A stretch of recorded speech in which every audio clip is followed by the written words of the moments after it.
Hello, everyone. It's Wednesday, April the 12th, and thank you for being with us today. We got some good news about some things and lots of news. Erica Balgus is going to join us. She's the executive director of the West Virginia Housing and Development Fund, and also Secretary James Bailey is going to join us from Commerce. I'm going to start out with the Housing Development Fund.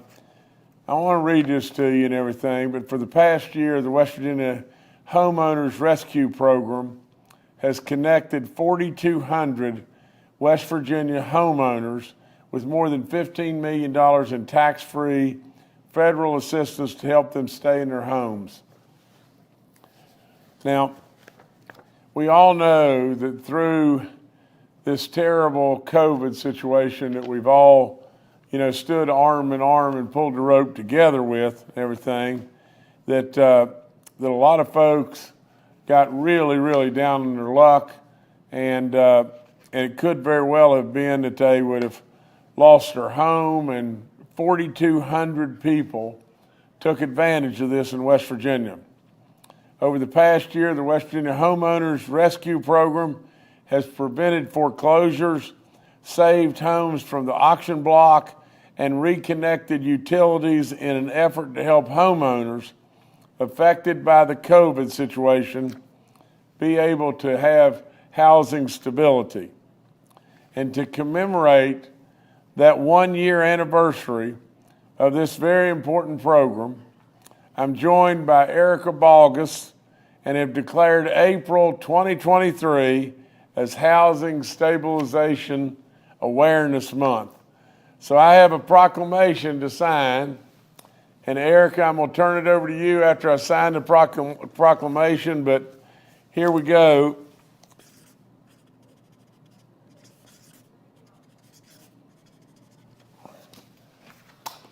But Erica, this is Housing Stabilization Awareness Month. This is the proclamation. You take it over from here. Yay. Thank you, Governor. I just so appreciate the Governor Justice here signing this proclamation and recognizing the importance of housing stability and, for our state residents. Research shows us that stable housing leads to better health outcomes and better education outcomes. And there's a huge economic impact to having a stably housed workforce. So this is incredibly important. And just as the governor said, over the past year that we've been operating the homeowner rescue program, we've helped over 4,200 West Virginia families keep their home. But we know there are more people out there that need this assistance, and we really want to encourage people to apply. Again, as the governor pointed out, this is tax-free money, and this is a once-in-a-lifetime program that's not going to be here forever, but it is so important. Homeowners can get up to $20,000 if they're behind in their mortgage. They can also get help up to $5,000 on their real estate taxes and their insurance, and $2,500 toward their utilities. And this can make a huge difference. When you've fallen behind in these type of payments, it's a hole that it's incredibly hard to get out of. So we really want to encourage people to apply for this assistance. It's important to apply sooner rather than later. You don't want to wait till the day your utilities are going to be cut off to seek help. Act now. And then I want to emphasize too, you don't have to have a mortgage loan to apply for assistance. If you own your home outright and are behind on your utilities or your taxes, you are still eligible for this program. All the information about eligibility and what you need to apply is on our website at wvhdf.com.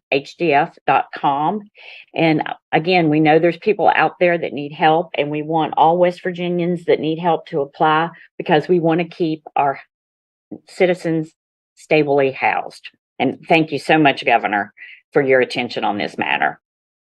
No, Erica, thank you so much. And listen, let's just take time to thank you for all the great work and all your people and everything that have done an incredible work really helping people save their homes. I mean, it's a great job. Really, really proud of you. Thank you so much. Thank you. Okay, this one's tough for me, but there was and I'm going to tell you the story, but there was a little man that stood out in front of the Greenbrier for a long time. His name was Frank Mosley, and Frank just passed away this week.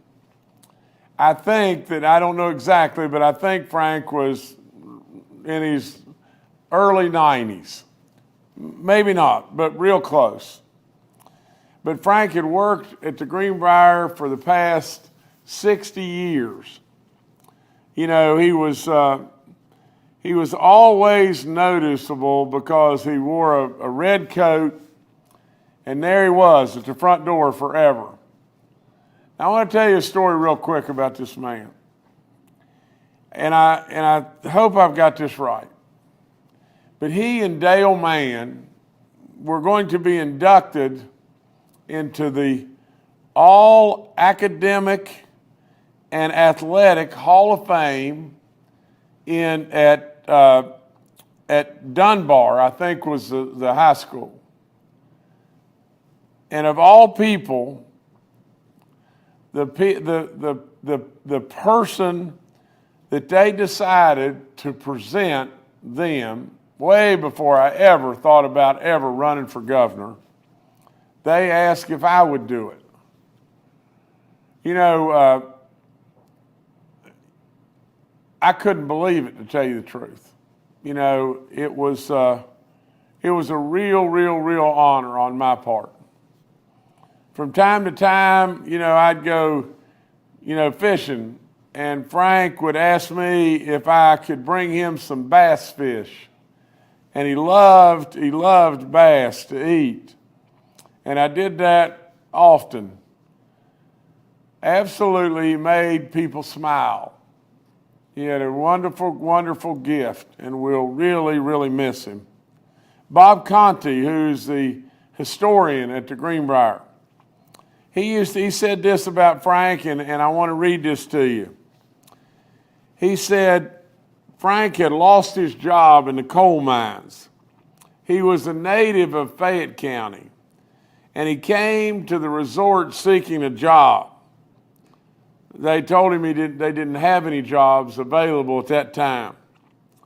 And yet he came every single day and was told over and over that they don't have any openings. He continued to come, and finally there was a temporary opening that he could fill in for a person that was out on a 2-week vacation in housekeeping. He started working at the Greenbrier in 1959. You know, it was the same year that construction began on the bunker that was there. It is amazing life, and we thank him in many ways. You know, one day not long ago, I just happened by the Greenbrier and I had Baby Dog with me, and he said, "Have you got those glasses that Baby Dog had on?" Because, you know, she'd put them on somewhere and everything. He said, "Let me have Baby Dog." And so I got her out of the car and put her on his lap. And I've got a picture of it right there. But there she sat in her glasses on his lap and everything. But that man made everybody smile. He brought an awful lot of goodness to this world. I was really proud to be the presenter of him going in to the Academic and Athletic Hall of Fame. We lost a good man right there, and we'll all miss him. Surely Kathy and I are keeping him in our prayers. We ask you to do the same. Here's some good news. Today, you know, I am announcing that we are now beginning in your paychecks this month, in the month of May, or the paychecks rather, that will start in the month of May. All state employees will no longer be charged a parking fee for parking at the state capitol or any other state facility. And this only applies to state employees who are currently charged for parking. But You'll see a little bit extra dollars in your paychecks, and that's good news. And I thank the legislature for giving us the means and the ability to be able to do that. At 1:30 today, we're going to go to visit a Mountaineer Food Bank in Rock Branch, and we are officially going there to commemorate, something that we did in our budget that we put into the budget this year. Nobody in West Virginia needs to be going hungry. That's all there is to it. And we're doing all kinds of stuff, but we need an emergency fund. My uncle, Posey Perry, died at the age of 94. He was the last survivor of my mom's brothers and sisters. But yet, after he retired from the coal mines, Posey Perry made trip after trip almost on a daily basis to the food bank on Huff Creek, a pantry there. He worked it night and day. He was an absolute Christian beyond belief. His wife, Sid, is still living, and we surely miss this man. So we've named it the Posey Perry Fund. But really what it is $10 million of emergency assistance. If something breaks through and we need an emergency level of assistance, and for lots and lots and lots of our pantries and food banks, literally, we don't need people going hungry in West Virginia. So this will be $10 million that'll be there in reserve, just in case. And hopefully we'll use it, and it'll be used for the greatest use. Reaching out a hand, helping those. Can you imagine? Can you honestly imagine, going hungry today? And we've got too many folks in West Virginia that are still in that boat. Another great thing that just got through happening and everything, especially for the Morgantown area, was Unbio. It is a South Korean pharmaceutical company that is coming to West Virginia. The company will very quickly ramp up to 200 jobs. And the company is investing $100 million in phase one of the project. Hopefully it will blossom to more and more jobs. But what would be fabulous beyond belief is this company is absolutely on the cusp of being able to administer, an insulin shot once a week for people, the diabetic community and everything that's suffering through shot after shot, day after day after day. So the Unbio people, came, and Chairman's son, was here, and, what a really good man. And what I loved more than anything, he said, first of all, they're our friends, our allies. The South Koreans, absolutely, we fought a war there, and he appreciates us beyond belief. But the thing that is so profound, he said, I'm a Christian, and absolutely God has brought me here. He had his son with him. You can tell all over him is honor and respect and appreciation. And I wish them the very best, and I think they'll do great work, and it's another step to us bringing more and more opportunities, 200 high-paying jobs right there in West Virginia, and in an area that where we lost a boatload of pharmaceutical jobs, and we're building back. We thank WVU, we thank the legislature, we thank everyone that's pulled the rope to make this become a reality. He was here not long ago, right in this office. We absolutely connected, and lo and behold, it's a reality. So it's great stuff. More good news, West Virginia exports.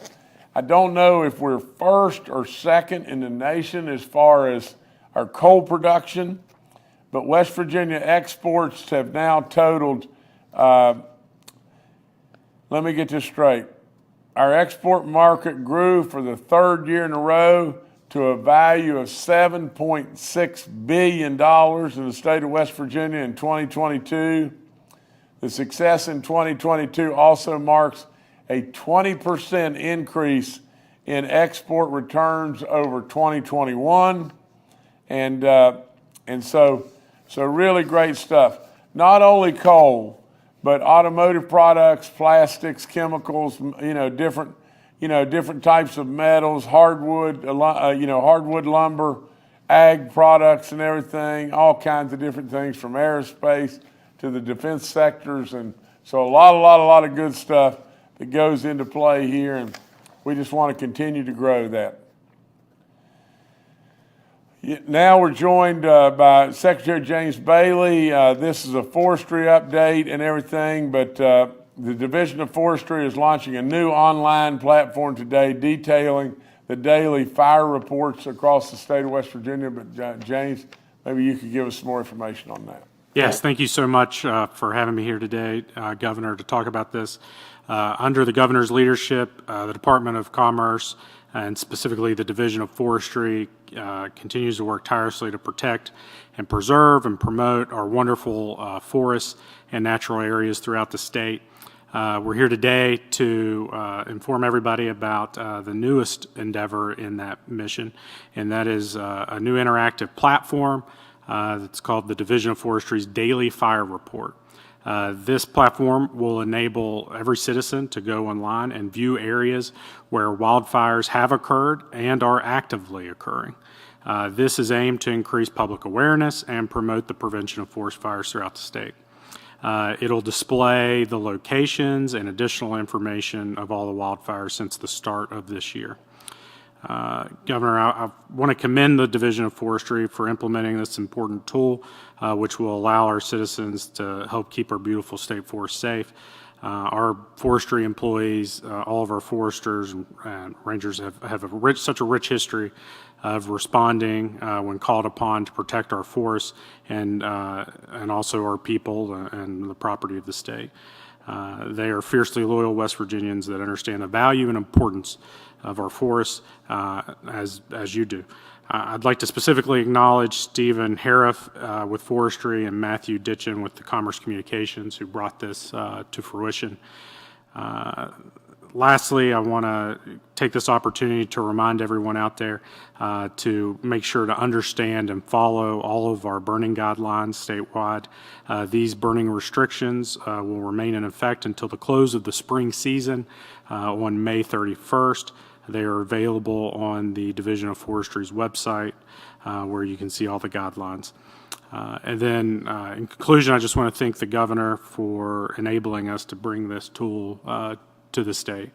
If there's anyone out there, I can't imagine there is, but if there's anyone out there who doesn't already know, they should know that there's not a bigger, better proponent of protecting our state's natural wonders than the Governor. And this is really just the latest tool that we've been enabled to utilize to help us in that mission. And I want to thank the Governor and again everybody with Forestry for making this happen. So thank you very much. No, thank you, James, and great work. And to all the folks that are involved in forestry, just keep on doing the great work. I mean, and I would tell you this, and again, I'm just speaking from my heart, but if you would just take the time to get out and enjoy our woods, our streams, our incredible nature in this state, absolutely it'll touch your soul. I grew up, loving to hunt and fish. I still do. I try to get out there as often as I possibly can. It is amazing.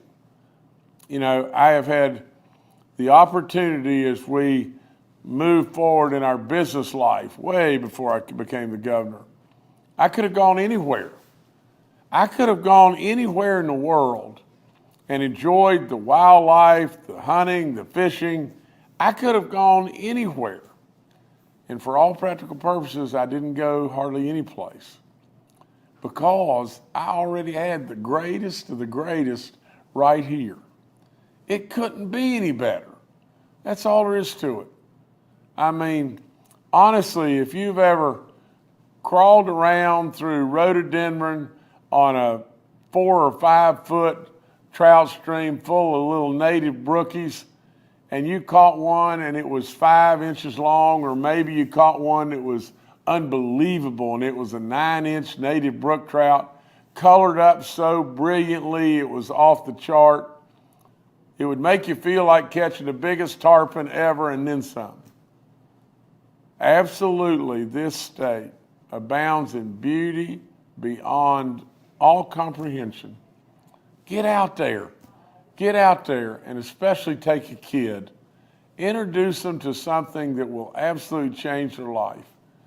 I thank all those folks at Forestry and James, all the great people at the DNR and Commerce and all the stuff you do. I really mean it. You're doing great work. You're doing great work in an incredible state. I've got a little bit more good news here, and God knows from the standpoint of the state police, they've had some not good news a whole lot recently. But I want to tell you about a sergeant, and I hope I'm going to pronounce this right, is Cervera. You know, he was on duty, and he was on I-81 right outside of Martinsburg. You know, a black SUV was pulled over, in front of him. This was on April the 11th. You know, actually, it was yesterday. And the sergeant got out. There was a young lady there in the SUV, and her 3-year-old son was unresponsive. He really, really moved very quickly. They got the young lady and the young boy into his cruiser, and off they went to Berkeley Medical Center, you know, where the child was very successfully revived by the medical personnel. The child was admitted into the hospital and is currently in stable condition. You know, in honor of this trooper's great work, you know, we're going to present him with an official certificate of recognition, and I'm going to sign it in just 1 second. And we'll mail it to him. Let me tell you this, and I've told this a bunch of times. I'm not trying to back away from all the misconduct that we've got, you know, and the investigations that we've got going on. We need to get to the bottom of every single bit of that. And those responsible need to pay consequences, do they not? I get it, and I'm there wholeheartedly. But I remind you over and over and over, tonight, in the middle of the night, if something goes haywire, the very first person you're going to call probably is a state trooper. Thank God this state trooper was close to this lady and her little son. We could have had a tragedy there beyond belief. The young boy is now in stable condition, and we're very thankful to God above that that be the case. So with all of that, Sergeant, I'm going to sign this certificate of recognition, and we're very, very proud of your quick action that saved a life and kept a tragedy from happening. With all that being said, we absolutely want to make amends and plow a new course. Colonel Chambers will do exactly that. But we don't want to forget the good that's going on all around us every day. Thank you, sir. Okay, last thing I've got is, well, I've got 2 things. One thing is this, and my good gracious, you talk about a fish. Late last week, the DNR told us that someone had caught the largest golden trout in the state's history. It just so happened that it was Gold Rush. This golden trout came from a lake in Raleigh County at the Little Beaver State Park. The name of the individual that caught this fish was Benji Lilly. The last record was the record in the state of West Virginia prior to this fish being caught was 9 pounds, 9.31 pounds. It was set in 1998, 24 years ago. This fish weighed 9 pounds, 9.72 pounds, and was 26 inches long. And there's a scale, where it was weighed. And Benji, we really congratulate you. That is one whale of a fish right there. So again, get out there. For crying out loud, just get out there and enjoy what all's going on all around you in West Virginia. Last thing, we've got a COVID update, a recording that was made, by Dr. Marsh, and he's going to give us an update on where we are in COVID. I told you, I promised you I would do that every time we come on. Thank you. Hi, this is Clay Marsh, and I'm excited to provide an update on COVID-19 during this press brief with the governor. This recording was made on Tuesday, April 11th.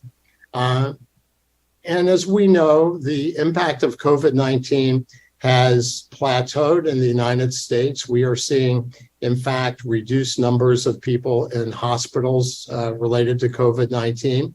And we are seeing reduced numbers of deaths, although we're still averaging over 225 deaths a week from COVID-19. We also know that the variant of COVID-19 is starting to change again. We had seen the XBB 1.5 variant as the dominant variant for several months now. And in India, we're starting to see a new variant that is emerging from this family tree, and it's called the XBB 1.16 variant. And it has 3 additional mutations that make it more infectious, make it able to avoid the immune system better. So it's important not about the name specifically of the variant, but to recognize that the virus still continues to change. And although we have seen that variant in the US, it has not grown nearly as quickly as it is in India, but we always want to look around the world to get any clues about things that could interfere with our health and well-being related to COVID here in the United States and importantly in West Virginia. In the news is a new program that has been sponsored by the current administration called Project Next Gen. And this project really focuses on extending the Operation Warp Speed agenda that was started under the Trump administration. And there's 3 parts to this program. Number 1 is to come up with new monoclonal antibodies that will be more resilient to the changes in COVID-19 so that we can use that as a therapeutic intervention. Remember, with the new Omicron variants, the antibodies have become much less able to bind and to neutralize the Omicron variant. So one goal of the Project Next Gen is to develop a new type of antibody that won't be so susceptible to these genetic changes by the virus. Number 2 is to stimulate mucosal immunity, which means in the nose and the airways using a nasal vaccine. So trying to come up with a nasal vaccine for COVID-19. And number 3 is to work on a vaccine that will cover a number of variants that we've seen and variants that might occur in the future with a super COVID-19 vaccine. So what's exciting about this is that the Biden administration is committing to looking at this pandemic and learning from it to continue to evolve the tools that we have available for us to protect our population in case there is another variant that causes a problem. It's also important to recognize that COVID-19, while we're seeing a reduced impact on our population, probably because now over 92% of our population is estimated to have some level of immunity, whether from getting vaccinated, having an infection and recovering, or the combination, that this is still a disease that has a much higher impact on severity and death in our older population. And it's important for anyone who is over 50 and particularly over 65. If you haven't visited vaccinate.wv.gov to look at the vaccine calculator, then please do so, particularly if you're older or if you are immunocompromised, because we're still seeing a majority of the deaths, about 90+% now, in people 65 and older. And we know that the vaccines are very effective in reducing your risk of hospitalizations or severe consequences. We also know that the vaccines are important in reducing the risk of long COVID, as is taking Paxlovid, the oral medication. If you do test positive and you are in a risk group, for sure, because Paxlovid reduces your risk even further of hospitalizations or severe disease. But at any age, Paxlovid reduces the risk of long COVID, it appears from several studies, by as much as 50%. And an anti-diabetic drug, metformin, also reduces your risk of long COVID about 42%. And that's important because a recent study came out and demonstrated that in people with long COVID, there is evidence of the COVID virus that is in the brain, in the surface of the brain. And in a small study, they demonstrated people with long COVID, about 1 out of 4 of those people have problems with their thinking and with the ability to perform simple neurological tests. So it is important to prevent those risks with long COVID. Lastly, I just wanted to review data that we alluded to earlier, but I think is really important. And this is an article that came out in The Lancet, which is a really good scientific journal. And the article demonstrated states' outcomes in individual states related to COVID-19. And what they demonstrated was that West Virginia, in that assessment, had the highest level of age and other medical illnesses for any population in any state in the country. And in fact, if you just looked at that, then the outcomes that West Virginia saw, as we would anticipate, really were impacted by the level of disease and age that we had in the state. When we look, though, at the ability of all of us working together under the governor's leadership and our team, with all of the people in the state working together, it ended up that when you adjusted for all of these starting off problems that we have in West Virginia, then we ended up having the 14th best set of outcomes that they measured in the country, which was the largest difference by far of any state in the country. I think it demonstrates that with the appropriate leadership, as the governor has given us during the pandemic, and all of us working together, we can really solve any problem. And as we want to continue to remain diligent about COVID-19 and make sure we protect the people at the highest risk, we also want to turn our focus toward the other health problems we have in the state. And working together, I believe we can continue to be a model for others. So thank you so much.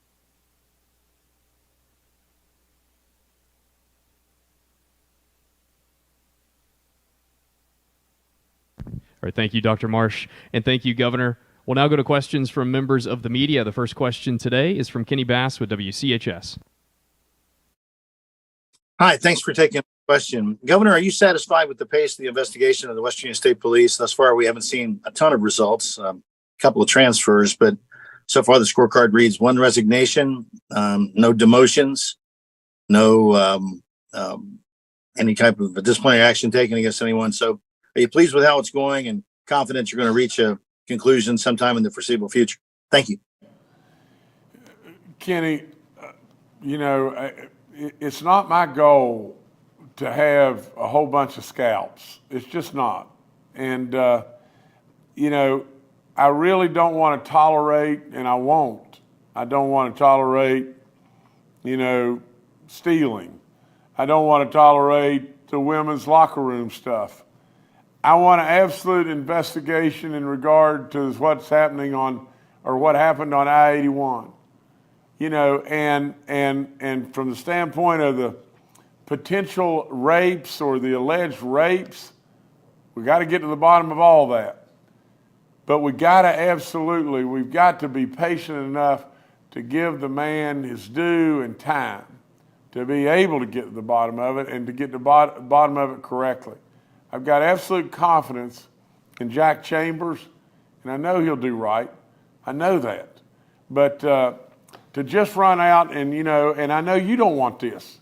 You know, you never have wanted this. You know, we're friends, and we've had lots of discussions about different things. All you wanted is cleaned up. Naturally, those that have done wrongdoing will be punished, but you want it cleaned up. You want exactly what I want all the time, things to be better. And so I think that we're still in the early stages of someone coming in and trying to make it better, and to step back and try to judge that because we don't have a line of people that are now, you know, severely reprimanded or whatever it may be. You know, I don't think that's I really don't think it's fair to judge Jack Chambers on that. But at the end of the day, and I'll promise you this, I will promise this to Jack Chambers, I'll promise this to anybody. If we absolutely just think we're just going to drag along and people are going to forget about it, and we're not going to act and we're not going to get things right, then we'll have to have another colonel. But absolutely, with all in me, I want us to get to the proper justice for those that have done wrongdoing, and absolutely then on a pathway of back to restoring the greatness that they deserve to our state police. So with all that being said, you know, I'll demand that the job is done, but I have absolutely all the confidence in the world. We could never have selected anybody better than Jack Chambers. Just give him his due. He'll make us all proud. He is an absolute terrific man. And so give him his due. All right, thanks, Kenny. Next to Charles Young with WV News. Hi, this is Charles Young with WV News. Governor, I was wondering if you could give us any specifics of the financial incentive package that Unbio is getting. Thank you. I'll tell you, Charles, I wish I had Mitch Carmichael with me. Maybe we can get him before we're through, but I think the total package is worth up to $9 million, but you know, the specifics of that, maybe we'll get Mitch to follow up and everything before we get done. All right, thank you, Charles. Next to Stephen Adams with Ogden Newspapers. Yeah, Steve Adams of Ogden Newspapers here. Pleasant's power plant. We have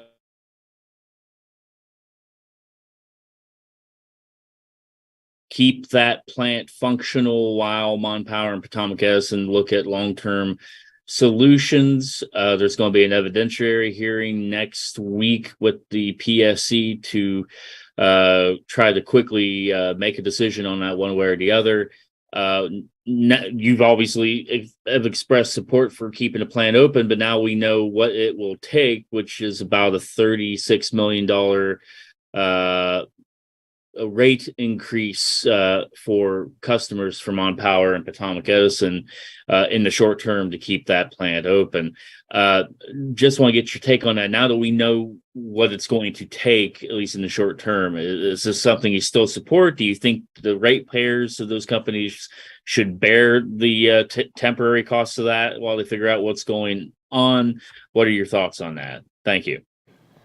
Stevie, you kind of broke up on your question, but I think I've got enough of it and everything. First of all, I think we ought to let the PSC do their job and everything, and let them dig into all the details and everything. I'll be getting more and more and more details.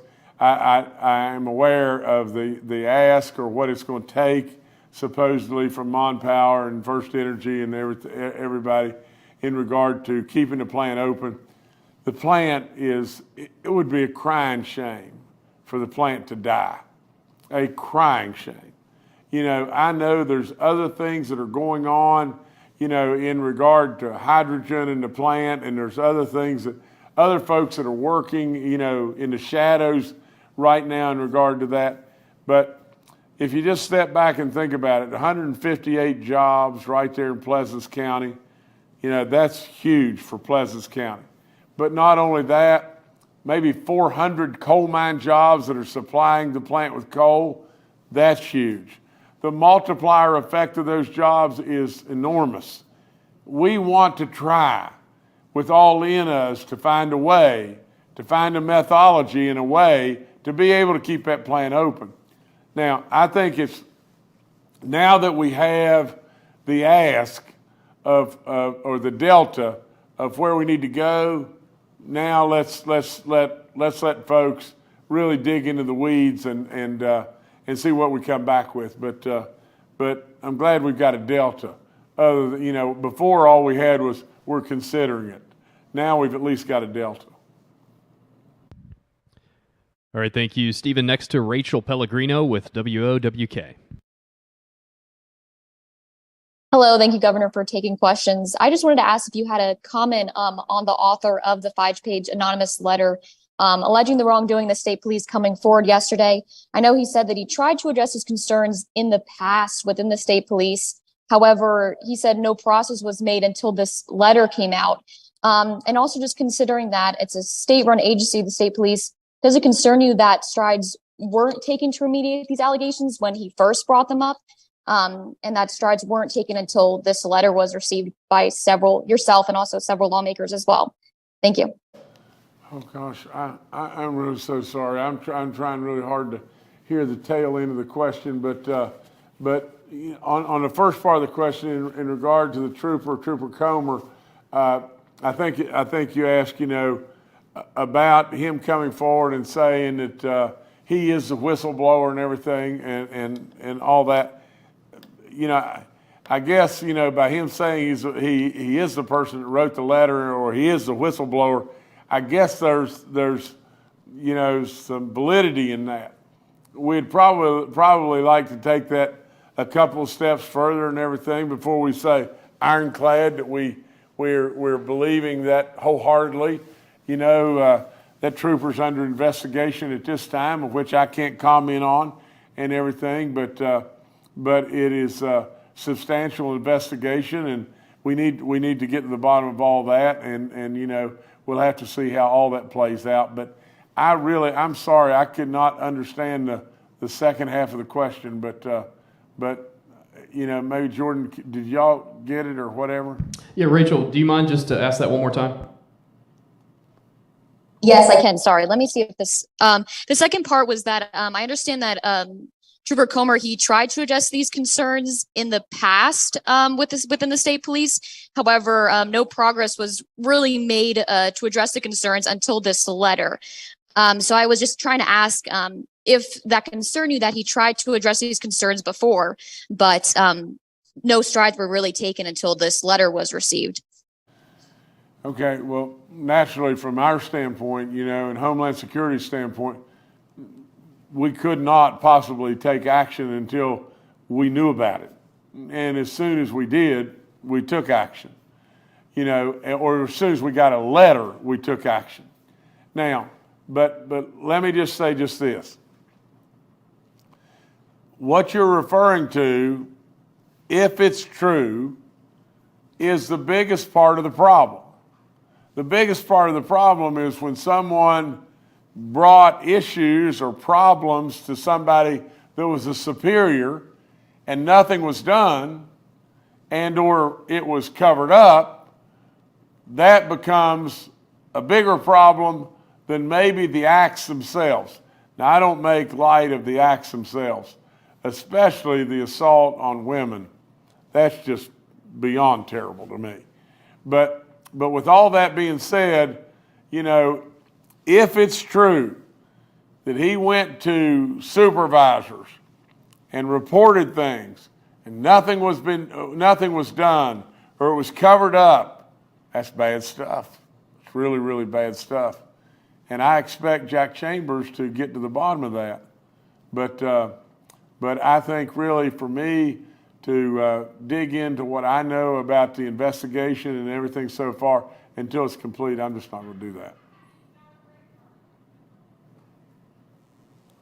All right, thank you, Rachel. Next, we'll go to Stephen Smoot with the Pendleton Times. Thank you, Governor, for taking my question. In a town of Franklin council meeting last night, they discussed an issue with a new PSC rule that's not allowing water utilities to provide leak relief until the leak is 200% of normal usage, and this prevents town water utilities from helping their customers with leak relief when they get leaks that they didn't even know were taking place. Is there a possible fix for these town water utilities where they can provide relief and not have to wait until the customers run up 200% of normal usage? Thank you very much, sir. Stephen, I don't know a great deal about this at this point in time, but I'll promise you I'll get into it and I'll find out and everything. Your concern does not makes complete sense to me. It does not make any sense at all that nothing can be done until we've got a 200% leakage. It makes no sense to me. And so, I salute you again in the great community of Franklin. I've spent a lot of time on the South Branch of the Potomac trout fishing, but I'll get into it, and you know me well enough to know I don't blow smoke at anybody. If I tell you I'll do it, I'll do it. All right, thanks, Stephen. Next to Curtis Johnson with WSAZ. Hey, thank you, Governor. Thank you so much for taking my question. Aside from confirming that his client authored the letter, Comer's attorney also tells me that he reached out to Colonel Chambers last week, claiming that state police is taking too long to make progress on Comer's case. He claims that none of the state police investigations would have taken place without Comer's letter, and yet Comer is on leave while those involved in the broader allegations continue to work. How do you respond to that? Is there an active investigation or active review of Comer's arrest, considering he says it's retaliatory? And has anyone else been placed on leave as a result of his letter? Curtis, again, I'm really having a hard time understanding people today, but the bottom line of the whole thing is, Curtis, we want to be right. We don't want to be fast. We want to be right. And from the standpoint, of debating something back and forth with the Comer individual in the media and everything, I'm not going to do that. I mean, that's just silly. At the end of the day, we're going to get to the bottom of this. Jack Chambers is going to get to the bottom of it. And I am absolutely confident that Jack Chambers and his people will get to the bottom of it. And if they don't, we'll blow another bubble. But we'll get to the bottom of it. All right, thank you, Curtis. Governor, back to you. Oh, I'm sorry my phone rang there, but guys, I'm glad to have the questions about the state police. Truly. I mean, I'm glad to have them, because I want exactly what you want. I want the conclusions of the investigations. I want the people that are the bad actors to have the right consequences. But I want more than anything for us to get on the right path of honor beyond belief for all the folks in the state police that are doing great work every day, and for the agency perpetually, as we go forward. That's what I want. I thank all those that, without going through everything, that we've already, done in the briefing, and, especially the new folks from South Korea and everything that are coming to Morgantown and bringing us opportunities. But we sure got issues and we got challenges and everything. And what do? We take the challenges on head on and we tell the truth. And that's what I do. And that's what I'm always going to do. So all that being said, I think if we'll keep pulling the rope together, we'll get there. Thank you so much.